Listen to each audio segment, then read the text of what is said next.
Good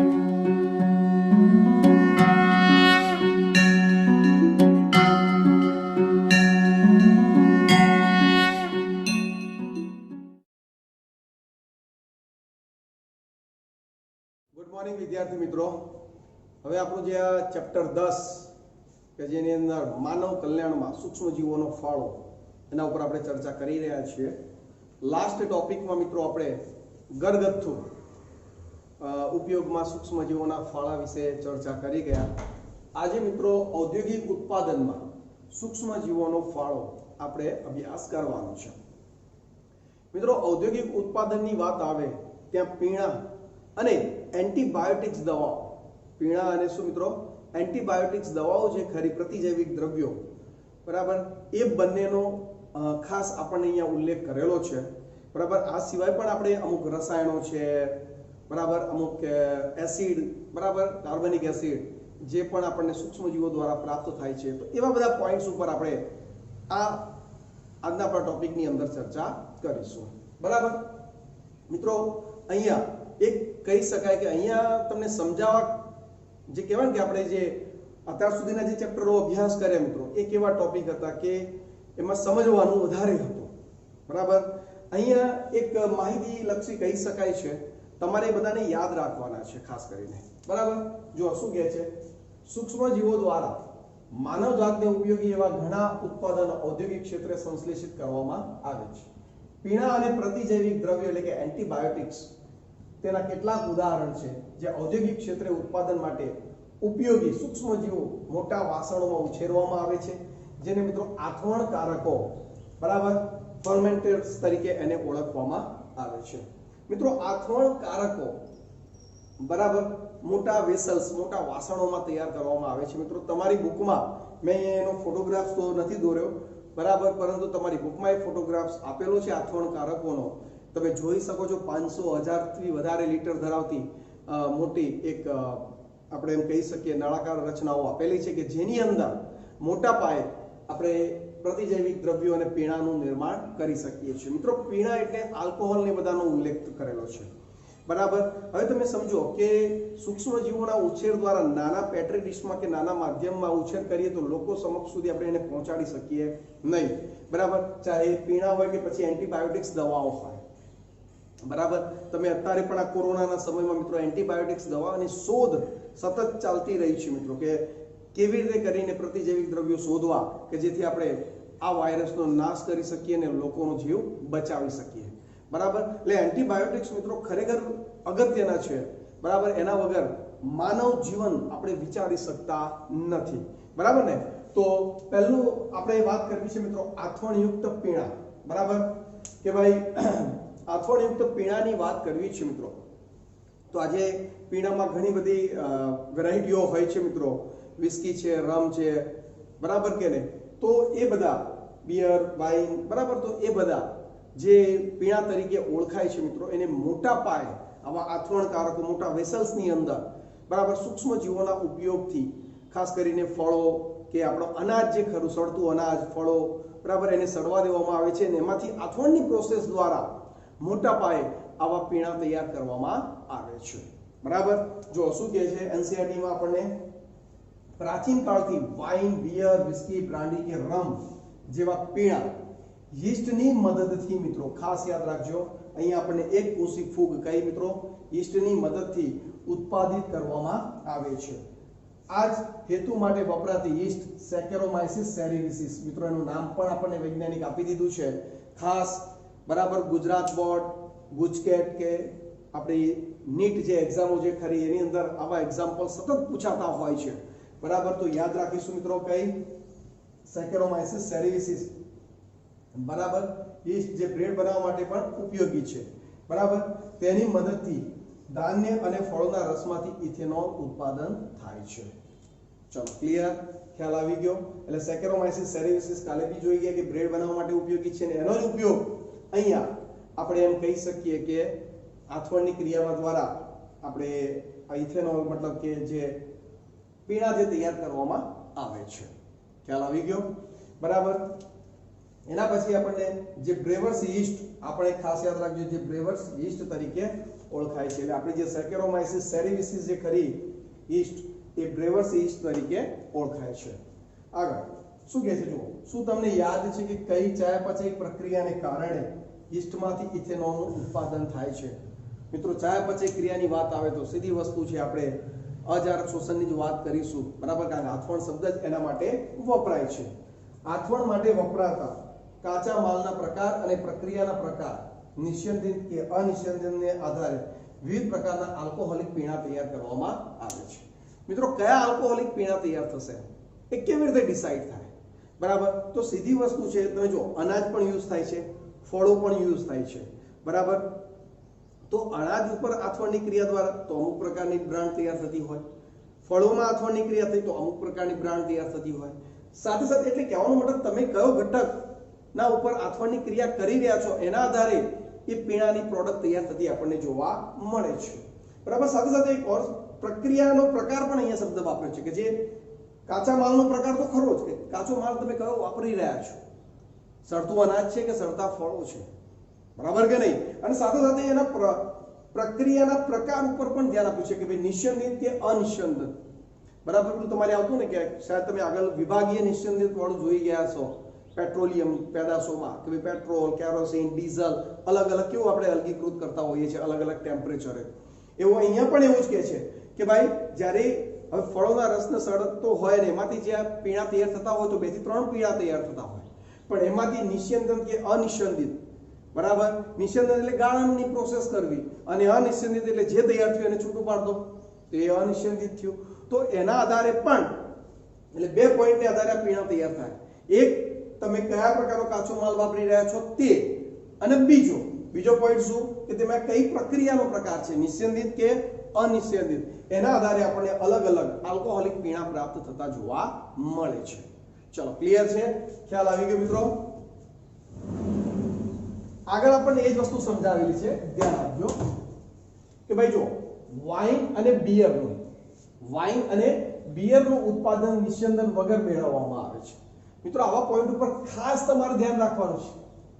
wine અને બિયરનું ઉત્પાદન નિસ્યંદન વગર છે, બરાબર? એમસીક્યુ બની શકે એનું. જ્યારે વિસ્કી, બ્રાન્ડી અને રમ આથવણ પામેલા રસમાંથી નિસ્યંદન દ્વારા મેળવવામાં આવે છે. એટલે આમાંથી 2 પ્રોડક્ટ એવી છે વાઇન અને બિયર કે ભાઈ ઉત્પાદન નિસ્યંદન વગર મેળવવામાં આવે છે, અનિસ્યંદિત રીતે જે બની છે તૈયાર એને ગાળી લો, અલગ કરી લો, બરાબર? જ્યારે વિસ્કી, બ્રાન્ડી અને રમ આથવણ પામેલા રસમાંથી એનું શું કરવામાં આવે? નિસ્યંદન કરવામાં આવે, અલગીકૃત કરવામાં આવે છે. ગાળણની પ્રોસેસ હોય છે, અલગ અલગ તબક્કાઓમાંથી એને પસાર થવું પડે ત્યારે એ પ્રાપ્ત થતું જોવા મળે છે. ચલો ક્લિયર છે મિત્રો? તો આ થઈ ગઈ આપણી પીણાની વાત. આગળ વાત કરીએ મિત્રો પ્રતિજૈવિક દ્રવ્યો, મતલબ કે એન્ટીબાયોટિક્સ. પ્રતિજૈવિક દ્રવ્યો, એન્ટીબાયોટિક્સ. હવે એન્ટીબાયોટિક્સ મિત્રો તમે વિચારો, આજે એન્ટીબાયોટિક્સ વગર આપણું જીવન શક્ય જ નથી, બરાબર? વિશ્વને આપણે એન્ટીબાયોટિક્સ વગર વિચારી જ નથી શકતા, બરાબર? ગળામાં પ્રોબ્લેમ થયો, અત્યારે પણ તમે યાદ હશે મિત્રો કે કોરોનાના સમયની અંદર બી એઝિથ્રોમાઇસિન, બરાબર, જે ગળાના ઇન્ફેક્શન સાથે સંકળાયેલું છે એનો ઉપયોગ થાય છે.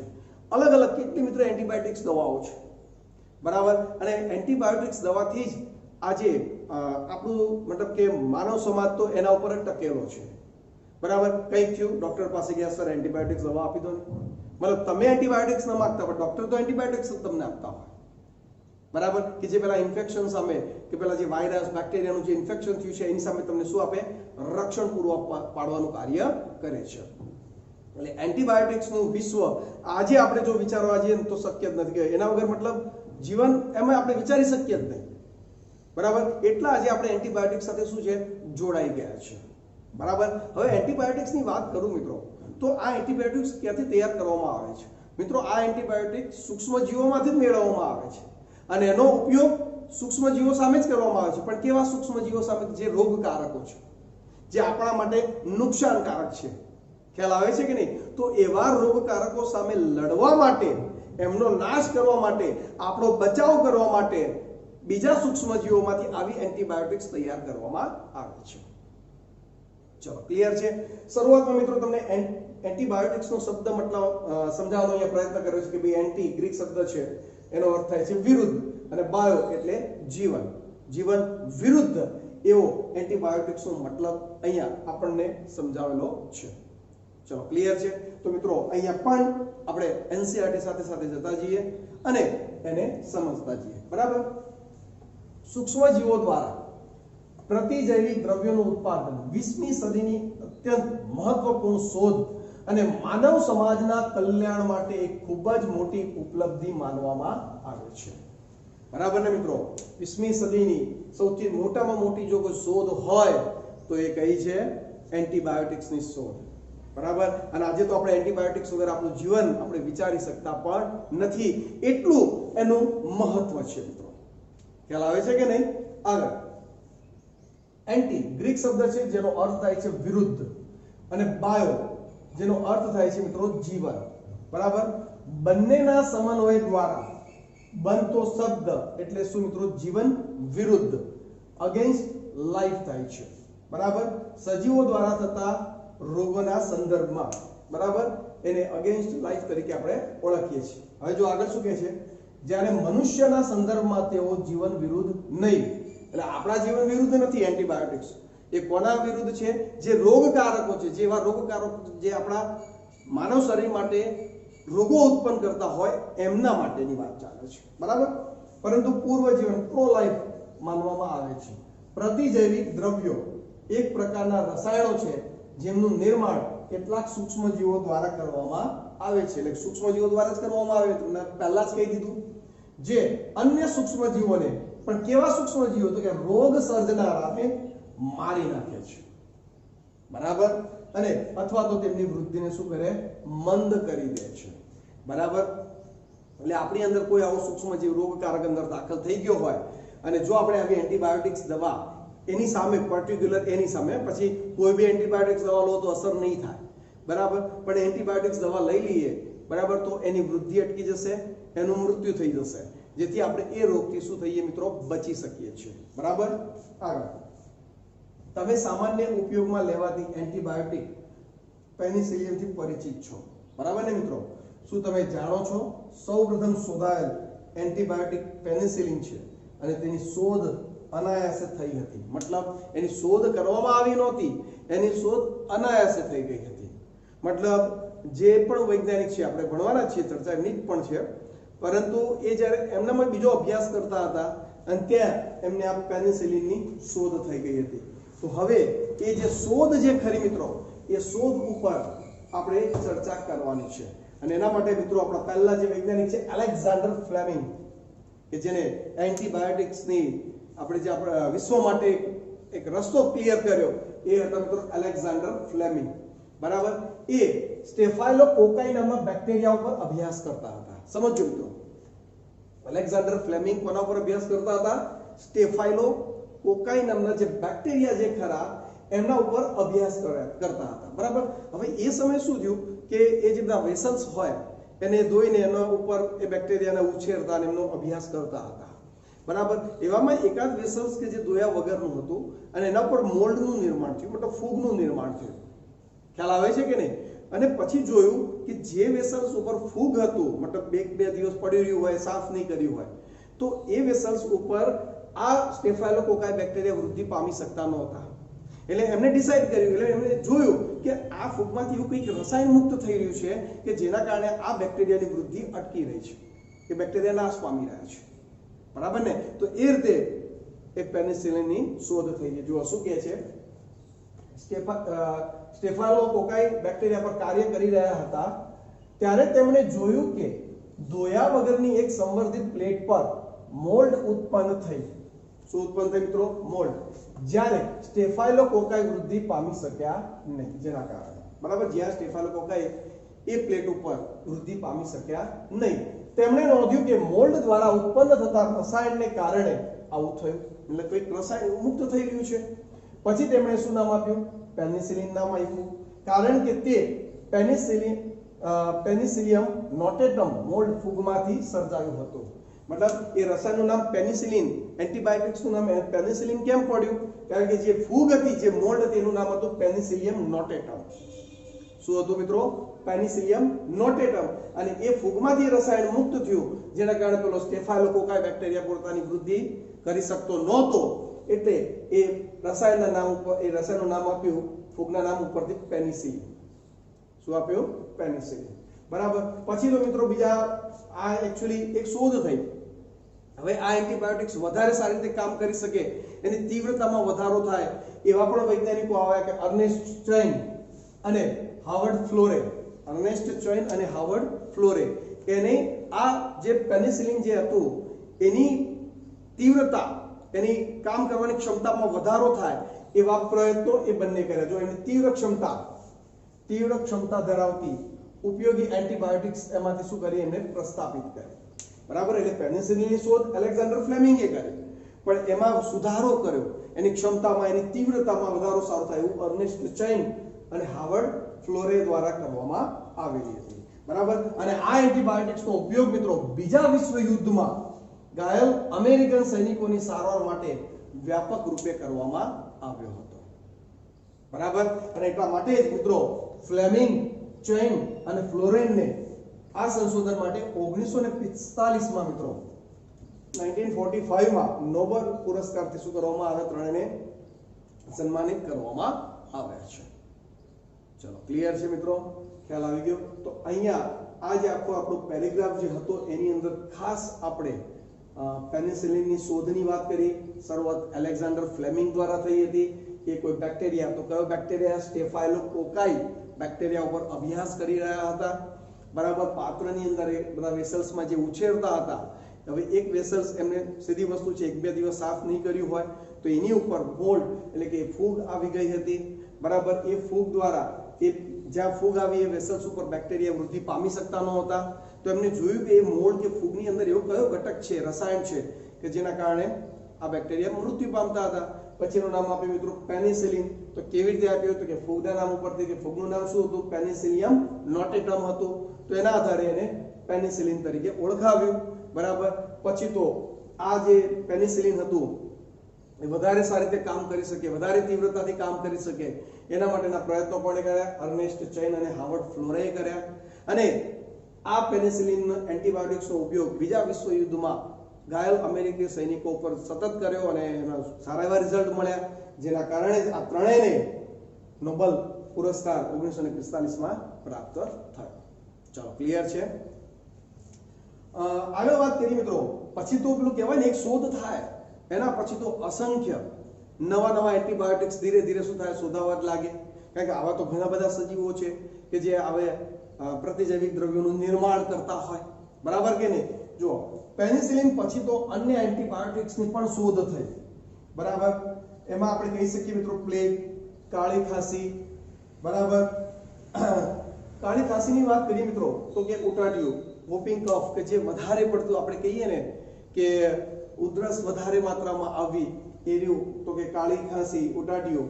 બરાબર. વોપિંગ કફ, ડિફ્થેરિયા, ગલ ગોટું જેને કહેવામાં આવે છે મિત્રો. ડિફ્થેરિયાની અંદર પણ એક ચેપી જ રોગ છે. તાવ, શરદી, ઉધરસ ચેપી જ રોગ છે મિત્રો. તો એ પણ એક જીવલેણ રોગ ગણાતા. પછી રક્તપિત્ત, કુષ્ઠ રોગ મિત્રો, ત્વચાને લેપ્રસી તરીકે ઓળખાય છે કે કુષ્ઠ રોગ મતલબ ચામડીનો બહુ ભયંકર રોગ છે. તો આ બધા રોગોથી પહેલા લોકો મૃત્યુ પામતા હતા, પરંતુ જેમ જેમ એન્ટીબાયોટિક્સની શોધ થતી ગઈ તેમ તેમ લોકોની અંદર વધારે રાહત પ્રાપ્ત થતી ગઈ. જો શું કહે છે કે ભાઈ રક્તપિત્ત જેવા ભયાનક રોગો જેને કારણે વિશ્વમાં લાખો લોકો શું થયા? મર્યા હતા. તેઓનો ઉપચાર માટે એન્ટીબાયોટિક્સ દ્વારા આ રોગોની સારવાર મોટા પાયે સુધારો થયો છે. આજે આપણે એન્ટીબાયોટિક્સ વિનાનું વિશ્વ કલ્પી શકતા નથી. બરાબર કે નહીં? તો અહીંયા તમે સમજી શકો છો કે કેટલું અગત્યનું છે કે વિશ્વની અંદર એન્ટીબાયોટિક્સ વગર આપણું જીવન શક્ય નથી. ખ્યાલ આવી ગયો મિત્રો? ચાલો, ક્લિયર છે? ઓકે વિદ્યાર્થી મિત્રો, પાછા આપણે અમુક રસાયણો, ઉત્સેચકો અને અન્ય જૈવિક સક્રિય અણુઓ જે આપણને સૂક્ષ્મ જીવો દ્વારા પ્રાપ્ત થાય છે એના વિશે ચર્ચા કરવી છે. તો પહેલે આપણને મિત્રો કાર્બનિક એસિડ, બરાબર, એના ઉપર આપણે ચર્ચા કરવી છે મિત્રો. સૂક્ષ્મજીવો આપણે જોયું કે આપણે ઘણી બધી રીતે ઉપયોગી છે, બરાબર, પરંતુ અહીંયા કેટલાક સૂક્ષ્મજીવો આપણને કાર્બનિક એસિડ તૈયાર કરવા માટે પણ ફાયદાકારક સાબિત થઈ રહ્યા છે, જેમ કે એસ્પરજીલસ નાઇઝર નામની જે ફૂગ છે એમાંથી આપણને સાઇટ્રિક એસિડ પ્રાપ્ત થાય છે. એસિટોબેક્ટર એસિટી બેક્ટેરિયામાંથી આપણને એસિટિક એસિડ પ્રાપ્ત થાય છે. ક્લોસ્ટ્રીડિયમ બ્યુટેરિકમ બેક્ટેરિયામાંથી બ્યુટેરિક એસિડ પ્રાપ્ત થાય છે અને લેક્ટોબેસિલસ બેક્ટેરિયામાંથી લેક્ટિક એસિડ પ્રાપ્ત થતું જોવા મળે છે. હવે મિત્રો અહીં તમે જોઈ શકો છો, અહીં આપણને 4 કાર્બનિક એસિડ આપેલા છે, 4 જે સજીવોમાંથી આપણે પ્રાપ્ત કરીએ છીએ, જેમાંથી એક ફૂગ છે અને 3 બેક્ટેરિયા છે. મિત્રો બધા જ કોઈના કોઈ એક વાર નીટ ગુજકેટની અંદર પૂછાઈ ગયેલા છે, બરાબર, એટલે આવા દરેકે દરેક પ્રોપર તૈયાર થઈ જવા જોઈએ છે. ખ્યાલ આવે છે કે નહીં? આને આપણે ભૂલી જઈશું અથવા તો મિશ્ર થઈ જશે તો એક સરળ ટોપિક, એક સરળ એમસીક્યુ તમારા હાથમાંથી જતો રહેશે. એટલે પરફેક્ટ અને યાદ રાખી જ દેવાના ભાઈ. એસ્પરજીલસ નાઇઝર તો કે સાઇટ્રિક એસિડ, એસિટોબેક્ટર એસિટી બેક્ટેરિયા તો કે એસિટિક એસિડ, ક્લોસ્ટ્રીડિયમ બ્યુટેરિકમ બેક્ટેરિયા તો કે બ્યુટેરિક એસિડ, લેક્ટોબેસિલસ બેક્ટેરિયા તો કે લેક્ટિક એસિડ, બરાબર. અચ્છા, અહીંયા મિત્રો થોડા સૂક્ષ્મજીવો દ્વારા ઉત્પન્ન થતા કેટલાક બીજા કાર્બનિક એસિડના પણ મેં એક્ઝામ્પલ લીધા છે, બરાબર, એને પણ તમે તૈયાર કરી શકો છો. કમસે કમ જેટલી વાર આપણે તૈયાર કરીએ એટલી વાર આના પર નજર નાખીએ. આના જેટલા પરફેક્ટ ન કરી પણ ક્યાંક કોઈ બારનો એમસીક્યુ આવી જાય કોઈ કાર્બનિક એસિડને લઈને તો શોર્ટ આઉટ કરવામાં તમને સરળતા રહે. જેમ કે કોઝિક એસિડ તો કે એસ્પાર્જિલસ ઓરેઝીમાંથી પ્રાપ્ત કરવામાં આવે છે. ઇટાકોનિક એસિડ તો કે એસ્પાર્જિલસ ટેરેસમાંથી પ્રાપ્ત કરવામાં આવે છે. ગ્લુકોનિક એસિડ એસ્પાર્જિલસ નાઇઝર અને એસિટોબેક્ટર એસિટીમાંથી પ્રાપ્ત કરવામાં આવે છે. ઓક્ઝેલિક એસિડ એસ્પાર્જિલસ ઓરેઝીમાંથી પ્રાપ્ત કરવામાં આવે છે અને ગેલિક એસિડ તો કે એસ્પાર્જિલસ ઓરેઝી. અહીંયા તમે જોઈ શકો છો મિત્રો, kojic acid, oxalic acid, gallic acid આ બધા જ એસ્પાર્જિલસ નાઇઝરમાંથી. ઇવન ગ્લુકોનિક એસિડ પણ એસ્પાર્જિલસ નાઇઝર નાઇઝર છે, તો એ બંને અલગ છે. પણ ઓરેઝી મિત્રો એસ્પાર્જિલસ ઓરેઝી અને એસ્પાર્જિલસ ઓરેઝી, તો એ રીતે તમે કોઝિક એસિડ, ઓક્ઝેલિક એસિડ અને ગેલિક એસિડને તો યાદ રાખી શકો છો, બરાબર. તો આ એક એક્સ્ટ્રા એમ કહી શકાય કે સૂક્ષ્મજીવો દ્વારા ઉત્પન્ન થતા કે ભાઈ અહીંયા કાર્બનિક એસિડના નામ છે અને કયા સૂક્ષ્મજીવોમાંથી એમને પ્રાપ્ત કરવામાં આવે છે એનું એક લિસ્ટ અહીંયા આપણને આપી દીધું છે. તમે એને પોઝ કરીને લખી શકો છો અને તૈયાર કરી શકો છો. ચલો, ક્લિયર છે મિત્રો? રેડી? હવે આ જ સૂક્ષ્મજીવો દ્વારા મિત્રો આપણને ઉત્સેચકો પણ પ્રાપ્ત થાય છે અને એનો પણ આપણે ફાયદો મેળવી શકીએ છીએ. ખરેખર મિત્રો આપણે જાણીએ છીએ કે આપણે પાચન તંત્ર આગળ ભણી ગયા ધોરણ 11 ની અંદર, તો આપણે યાદ હશે મિત્રો કે લિપિડનું પાચન કરવા માટે લાઇપેઝ નામનો ઉત્સેચક હોય છે, બરાબર ને? તો મિત્રો આ જ લાઇપેઝનો ઉપયોગ લોન્ડ્રીની અંદર, બરાબર, કપડા ઉપરના ડાઘ દૂર કરવામાં, જેમ કે તૈલી ડાઘ જે કહેવાય મિત્રો, તૈલી ડાઘ એટલે શું? એક પ્રકારે લિપિડ જ જમા થઈ ગયું. આપણે જાણીએ છીએ કે કપડું એટલે તાંતણાઓનું બનેલું છે, રેસાઓનું બનેલું છે.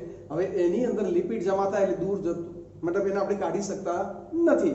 પરંતુ એની અંદર મિત્રો લાઇપેઝ નામના ઉત્સેચકનો ઉપયોગ કરવામાં આવે તો એ લિપિડને તોડી કાઢશે, બરાબર. તો સરળતાથી પછી ત્યાંથી છૂટું પડી જાય છે અને ડાઘ દૂર કરવામાં લાઇપેઝનો આપણે અહીંયા ઉપયોગ લોન્ડ્રીની અંદર કરી શકીએ છીએ, બરાબર. તો એવું જ એક એક્ઝામ્પલો સાથે આપણને અહીંયા થોડાક ટોપિક આપેલા છે, બરાબર. બધા ટોપિકની અંદર મિત્રો એક્ઝામ્પલ જ છે ને, અહીંયા આપણે બધા એક્ઝામ્પલ જ યાદ રાખવાના છે અને એને ખાસ તૈયાર કરવાના છે, બરાબર. જો સૂક્ષ્મજીવો દ્વારા ઉત્સેચકોનું પણ ઉત્પાદન કરવામાં આવે છે, જેમ કે લાઇપેઝનો ઉપયોગ ડિટર્જન્ટની બનાવટ તેમજ લોન્ડ્રીમાં તૈલી ડાઘ દૂર કરવા માટે થાય છે. ચલો, ક્લિયર? આગળ, ઘરે કાઢવામાં આવેલા ફળોના રસ કરતા બજારની બોટલમાં પેક કરેલ ફળોનો રસ વધુ સાફ હોય છે. એનું કારણ કે એ બોટલ જે પેક કરેલી છે ફ્રૂટ જ્યુસ, એની અંદર પેક્ટિનેઝ અને પ્રોટીએઝ વડે શુદ્ધ કરવામાં આવે છે, બરાબર. પેક્ટિનેઝ મિત્રો કેલ્શિયમ પેક્ટેટ, જે બંને કોષોની વચ્ચેની દિવાલો વચ્ચેની હાજર ઘટક પેક્ટિન, તો એનું વિઘટન કરવા માટે પેક્ટિનેઝ, અને પ્રોટીન જે મોટા અણુ સ્વરૂપે ઘટક હોય તેને પ્રોટીએઝ વડે એ ઘટકોનું વિઘટન કરી આપણે ઘરે જે ફ્રૂટ જ્યુસ તૈયાર કરીએ એના કરતાં બોટલની અંદર મળતો એકદમ ક્લીન એન્ડ નીટ મળતો હોય છે. એનું રીઝન આ બંને ઉત્સેચકો, તો આ બંને ઉત્સેચકોનો પણ આપણે આ રીતે જ નિર્માણ કરતા હોઈએ છીએ. તો યાદ રાખવાનું મિત્રો, ફ્રૂટ જ્યુસને ક્લીન કરવા માટે એક પેક્ટિનિન્સ છે અને બીજો કયો છે મિત્રો? પ્રોટીન્સ છે. ચલો ક્લિયર. આગળ મિત્રો આપણને આપેલો છે સ્ટ્રેપ્ટોકાઇનેઝ ઉત્સેચક. કયો છે મિત્રો? સ્ટ્રેપ્ટોકાઇનેઝ ઉત્સેચક. મિત્રો જે કોક્સ મિત્રો, અહીંયા તમે જુઓ કોક્સ ગોલાણ, બરાબર ને? તો સ્ટ્રેપ્ટોકોક્સ બેક્ટેરિયામાંથી મેળવવામાં આવે છે. સ્ટ્રેપ્ટોકોક્સ નામના બેક્ટેરિયામાંથી સ્ટ્રેપ્ટોકાઇનેઝ ઉત્સેચક આપણે પ્રાપ્ત કરીએ છીએ. મિત્રો આ ઉત્સેચકનું કામ શું છે? તો કે આપણું જે રુધિર વાહિનીઓ છે ખરી મિત્રો, એની અંદર ક્લોટિંગ થઈ જતું હોય છે, મતલબ કે ગાંઠો તૈયાર થઈ જતી હોય છે, જેના કારણે બ્લડ સર્ક્યુલેશનમાં તકલીફ પડે છે અને હાર્ટ એટેક આવવાના ચાન્સીસ મિત્રો વધી જતા હોય છે. બરાબર. તો આ સ્ટ્રેપ્ટોકાઇનેઝ આવા ક્લોટિંગને તોડી કાઢે છે. આપણે ક્લોટ જે ગાંઠો બની છે એને તોડી કાઢે છે, જેથી બ્લડ સર્ક્યુલેશન સરળતાથી થઈ શકે. તો એના માટેનો છે. જો શું કહે છે? સ્ટ્રેપ્ટોકાઇનેઝ ઉત્સેચક સ્ટ્રેપ્ટોકોક્સ બેક્ટેરિયામાંથી મેળવવામાં આવે છે, જે જનીન ઇજનેરી વિદ્યા દ્વારા રૂપાંતરિત કરેલ દર્દીની રુધિર વાહિનીઓમાં જામેલ રુધિર જે ક્લોટ ને તોડવા માટે ક્લોટ બ્લસ્ટર તરીકે તેનો ઉપયોગ થાય છે. શું મિત્રો? ક્લોટ બ્લસ્ટર તરીકે. ને એ જે બધા ક્લોટ થયા છે રુધિર વાહિનીઓમાં, જે જામી ગયા છે, જેના કારણે આમાં શું થાય? રુધિર વાહિનીઓમાં આવી ગાંઠો બની જાય મિત્રો, ત્યારે તમારા હૃદયને વધારે પમ્પિંગ કરવું પડે. બરાબર. એટલે કે હૃદય પર બધું પ્રેશર આવી જતું હોય. બરાબર. જેને પછી વધારે જો પ્રેશર વધતું જ જાય તો હાર્ટ એટેક તરફ લઈ જતું હોય છે. બરાબર. જે એવા દર્દી માટે ઉપયોગી છે જેની હૃદય વાહિનીઓ જામ, બરાબર, રુધિર વાહિનીઓ કે હૃદય વાહિનીઓ બરાબર જામ થઈ ગઈ હોય, જેને માયોકાર્ડિયલ ઇન્ફ્રાક્શન, મિત્રો આ ખાસ યાદ રાખજો. બરાબર. આપણી હૃદ વાહિનીઓ જે ખરી, હૃદ ધમનીઓ, બરાબર, કે જે હૃદયને રુધિર પૂરું પાડે છે, અને જો એ ક્લોટ થઈ ગઈ તો મિત્રો પ્રોબ્લેમ. બીજી કોઈ રુધિર વાહિનીઓ ક્લોટ થશે તો એક સમય ચાલી પણ જશે, પણ હૃદય તો મુખ્ય છે. હવે હૃદય પમ્પિંગ કરવાનું કાર્ય કરે, પંપ સેન્ટર છે. હવે એને સતત પમ્પિંગ કરવાનું છે, એટલે એને સતત ઉર્જા મળવી જરૂરી છે, અને સતત એને ઉર્જા પણ આવશે, એને પણ રુધિર પૂરું પાડવું જરૂરી છે. જેમ બધા અંગોને રુધિર પૂરું પાડવું જરૂરી છે, એમ હૃદયને પણ રુધિર પૂરું પાડવું જરૂરી છે. અને હૃદયને રુધિર પૂરું પાડવાનું કામ રક્તધમનીઓ કરે. હવે જો એ રક્તધમનીઓ ક્લોટિંગ થાય, એની અંદર ક્લોટ થઈ જાય, ગાંઠો થવા લાગે, તો એને પ્રોપર રુધિર કે પ્રોપર પોષક દ્રવ્યો મળશે નહીં, જેના કારણે હૃદય કામ કરતું બંધ થઈ જશે. એવી સ્થિતિને મિત્રો માયોકાર્ડિયલ ઇન્ફ્રાક્શન કહે છે, કે રુધિર વાહિનીઓ જામ થઈ જવી. આ ઇંગ્લિશ વર્ડ તમારે યાદ રાખવો પડશે, MCQ માં આવી શકે છે. માયોકાર્ડિયલ ઇન્ફ્રાક્શન સ્થિતિ એટલે કે રુધિર વાહિનીઓ જામ થઈ જવી, જેના કારણે હાર્ટ એટેક થવાની સંભાવનાઓ રહેલી છે. બરાબર. અને મિત્રો સ્ટ્રેપ્ટોકાઇનેઝને મિત્રો TPA ટિશ્યુ પ્લાઝ્મિનોજન એક્ટિવેટર તરીકે પણ ઓળખવામાં આવે છે. તો એક આ શબ્દ પણ તમે યાદ રાખી શકો છો. ચલો ક્લિયર. ખ્યાલ આવી ગયો? તો એ થઈ ગયો સ્ટ્રેપ્ટોકાઇનેઝનો ઉપયોગ. અને કયામાંથી? તો કે સ્ટ્રેપ્ટોકોક્સ નામના બેક્ટેરિયામાંથી એને પ્રાપ્ત કરવામાં આવે છે. ચલો ક્લિયર. આગળ મિત્રો એવું જ એક બીજો ઘટક છે જે ટ્રાઇકોડર્મા પોલિસ્પોરમ. આ એક ફૂગ છે મિત્રો, ખાસ યાદ રાખજો. ટ્રાઇકોડર્મા પોલિસ્પોરમ ફૂગ છે, એમાંથી સાયક્લોસ્પોરિન એ પ્રાપ્ત કરવામાં આવે છે મિત્રો. શું પ્રાપ્ત કરવામાં આવે છે? સાયક્લોસ્પોરિન એ. હવે આ સાયક્લોસ્પોરિન એનું કાર્ય શું છે મિત્રો? હવે મિત્રો આપણે જાણીએ છીએ કે આપણા અંદર એન્ટીબોડી રહેલા હોય છે. બરાબર. જ્યારે કોઈ બહારનો કોઈ ઘટક આપણા શરીરમાં દાખલ થાય એટલે આપણા એન્ટીબોડી એની સામે લડે છે અને આપણો બચાવ કરે છે. સિમ્પલ એક ઉદાહરણ આપી દો મિત્રો. કોરોનાની સ્થિતિમાં કોઈ દવાને સંશોધન થયું નથી, કોઈ રસી હજુ શોધાઈ નથી, છતાંય લોકો ઠીક થઈ રહ્યા છે. હા, મૃત્યુ પામી રહ્યા છે, પણ મિત્રો 1% ચાન્સ.